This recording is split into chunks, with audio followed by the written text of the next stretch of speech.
ብዙ ሌሊቶችን ብዙ ጨለማዎችን ለብቻችን አሳልፈናል። ብዙ ከባባድ ቀናቶች ምንም እንዳልተፈጠሩ አልቅሰን ፊታችንን ታጥበን ምን ነበር እንዴት ዋልክ ሲባል ጥሩ ውሎ ነው ብለን ቤታችን ገብተን ተይተናል። ያለ ሰው ያለ ዘመድ ያለ ጓደኛ ያለፍናቸው ጊዜያቶች በጣም ብዙ ናቸው።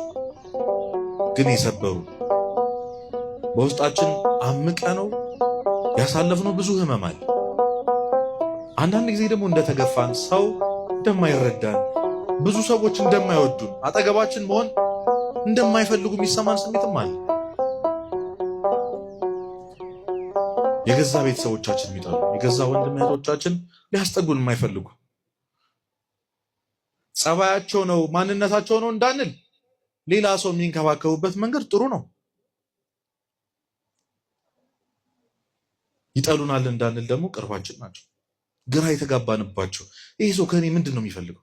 የምር አጠገቤ መሆን ይፈልጋል ብለን ግራ የተጋባንባቸው በጣም ብዙ ሰዎች አሉ። በዚህ